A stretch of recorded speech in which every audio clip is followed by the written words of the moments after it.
When your feelings start to change, do you run away or do you run towards them?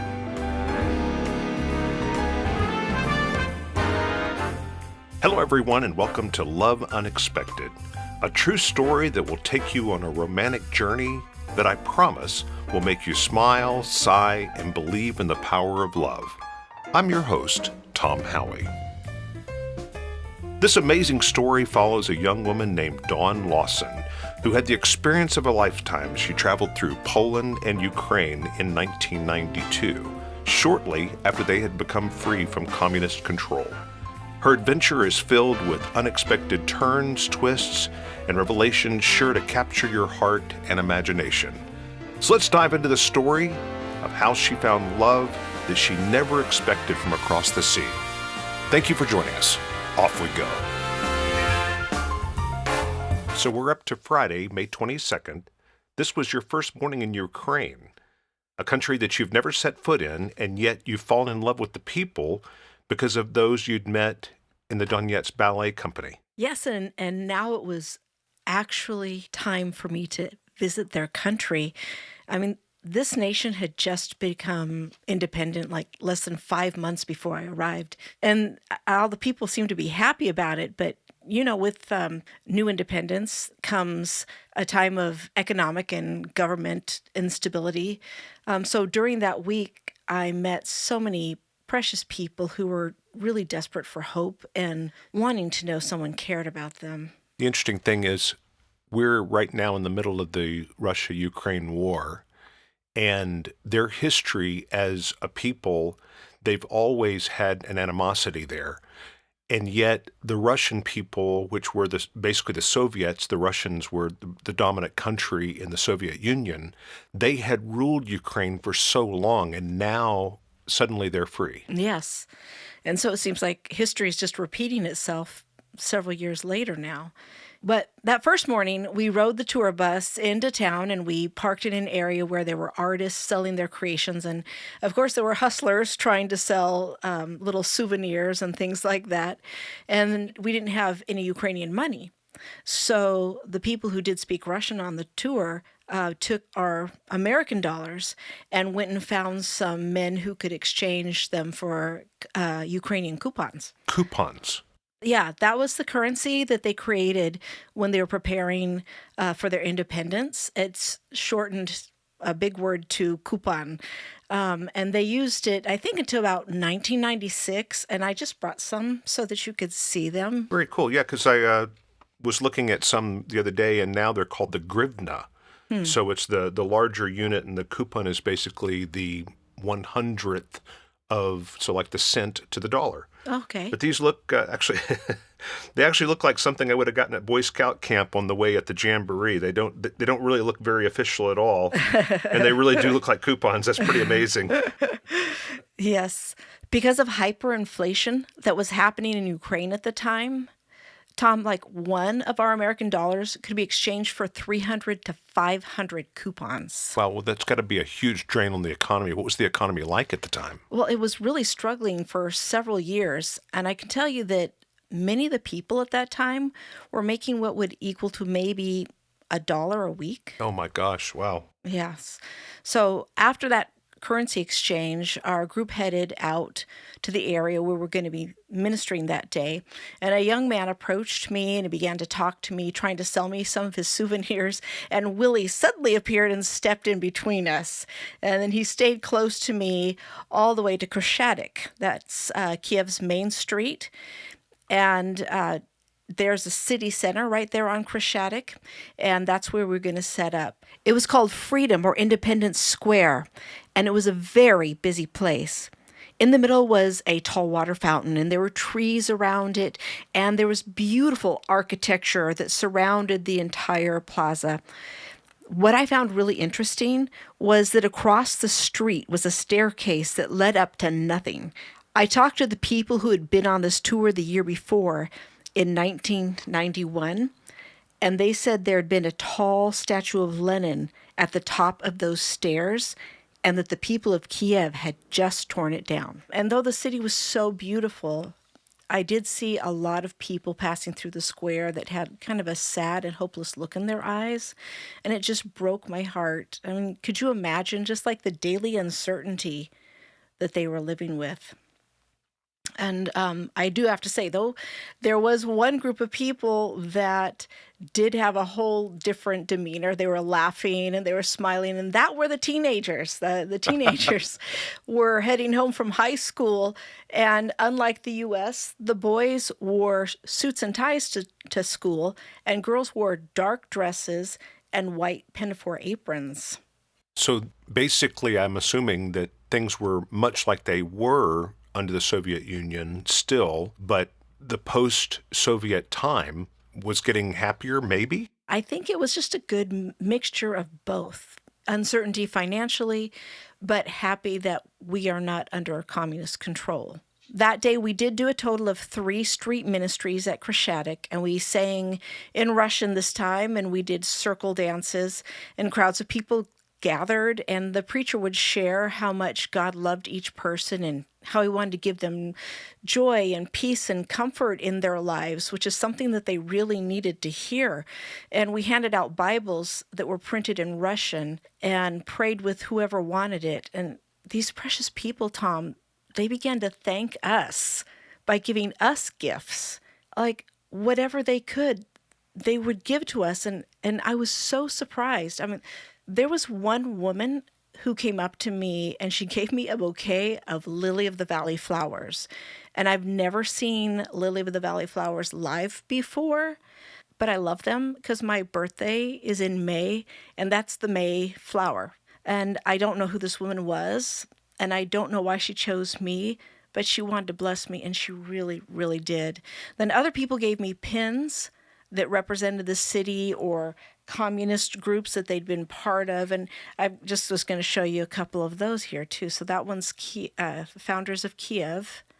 And then you can see these are very obviously ones that were from the Soviet era. Wow, the big Lenin with the red star and flames. And I'm not sure who this guy is, but he's got a red star. So, and the other badge, the founders of Ukraine, these are beautiful. I mean, the Soviets were not at all shy about saying how wonderful and glorious they were. Yes. And showing their statues and such that no one ever worshipped. It's amazing. It's true. One encounter broke my heart, I'll tell you, that day. There was like a tired-looking woman in her 30s. Her pantyhose were torn and her skirt was really worn out. But she spoke beautiful English and she was really kind and it was really easy to talk to her. And we discussed a lot of things. And during our conversation, she asked me to please invite her to the United States so that she could get an application and apply for a visa. And I told her that, I wish I could, but I don't have the means to sponsor you over. And she said she understood. She tried to smile, but there was just disappointment written all over her face. I think the sad thing about it when I travel overseas is that everyone thinks that every American is very rich and very wealthy and able to do whatever they can. And obviously that's not the case, but it's sad when someone thinks that you can do that for them and you really can't. Yes, I was making maybe $1,000 a month at that time teaching school, and that was not going to support her. I'll put that in perspective, though. If they're making $1 a day and you've got $1,000 a month, in her mind, you are rich. True. And that's a perspective I think that we, as American people, how blessed we really are. We need to look at that more often.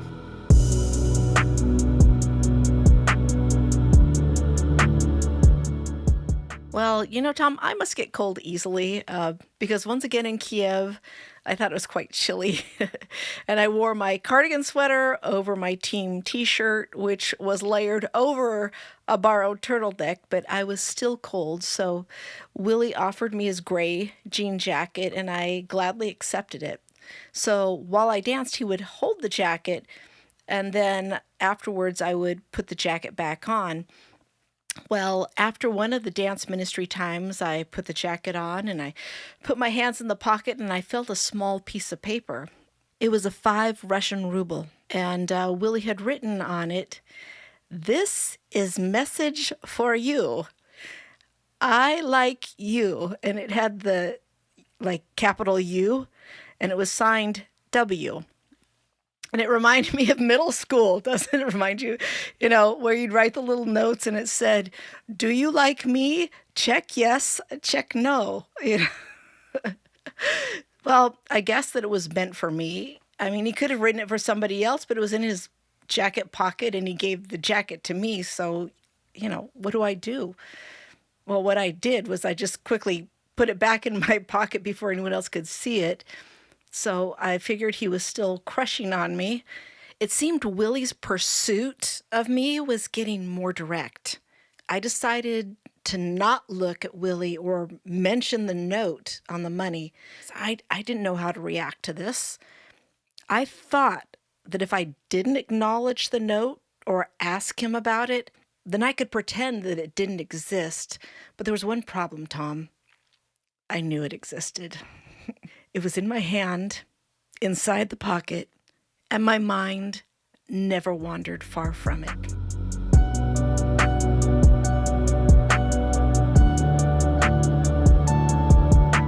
So if I'm not mistaken, now you're going into your first performance.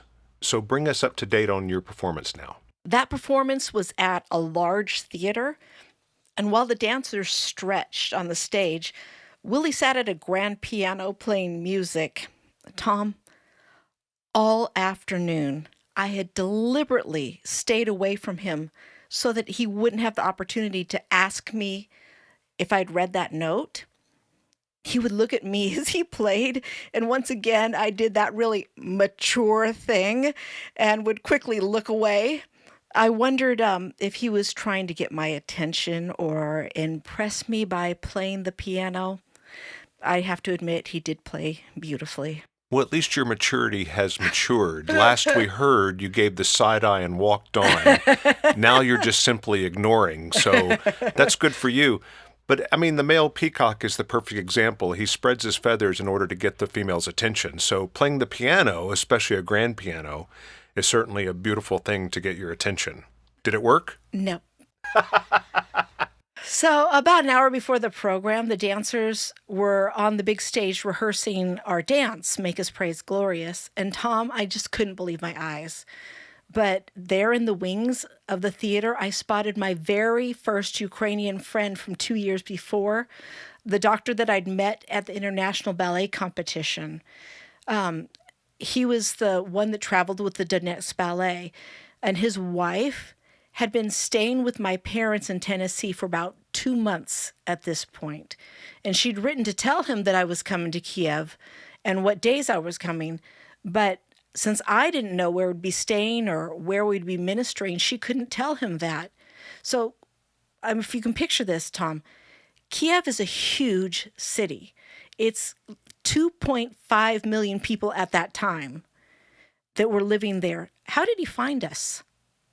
He'd driven 8 hours from Donetsk to get to Kiev, and he found me when I didn't even know where I was going to be.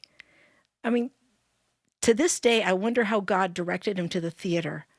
But I was so excited to see him that I just ran away from the dance and ran to the wings of the stage, and I just hugged him, and I told him that I had a bag at the hotel filled with gifts and pictures and letters for his family and for the family of the other dancers that were staying with my parents. And Ella had also sent a visa application for Serge and his daughter, hoping that they could join her in the United States. Well, I looked over and I noticed Willy was staring at us as Serge and I talked. He didn't seem happy, and then he moved to the far end of the stage. So I hoped that my strategy of avoidance was working. I didn't want either one of us to end up with a broken heart. Well, I actually have 2 questions in all of this, if I could. One, you didn't expect to see this man who had driven 8 hours. You weren't certain how in the world he found you, yet you had brought letters and gifts and things from his family. So were you just planning on mailing those things, or what were you going to do? No, I had hoped somehow he would come. There wasn't really a plan on how he would find us, but I had just hoped that he would come and he would make it. I had 3 things of luggage that I brought. One was this bag for him, one was a bag full of gifts to give away, and one was a garment bag of clothes for me. Well, if this doesn't harken back to our first couple of episodes when I started talking about the signposts of where you are and where you're supposed to be, the fact that this man showed up exactly where you were and no one knew where you were going to be, it's a pretty amazing thing. My second question is this. What do we do about Willie? He seems to keep chasing you around a little bit. I'm trying to stop it, Tom. I'm trying to stop it. So before the ministry performance began, I did gather the dancers and I asked them if we could just all pray for Serge's heart just to be open that night so that he could just hear and receive that Jesus loves them. Because I knew that, they were going through a really hard time with Ella in the States and he and his wife, or he and his daughter here, and the financial situation and everything. So we did pray, and then as the program went on, I would peek between the curtains to the theater, and I was trying to see if I could see Serge, but I didn't see him. So I took the opportunity while the pastor spoke to go around to the lobby, and I was planning to sneak into the theater and find Serge. I wanted to be near him just in case he wanted to ask me more about the love of God. But my heart just fell when I found him not in the theater seats, but sitting in the lobby with a friend chugging down a lot of alcohol. And he said that he would meet me at the hotel the next day, and then he staggered out the door with his friend. Well, this tore me up.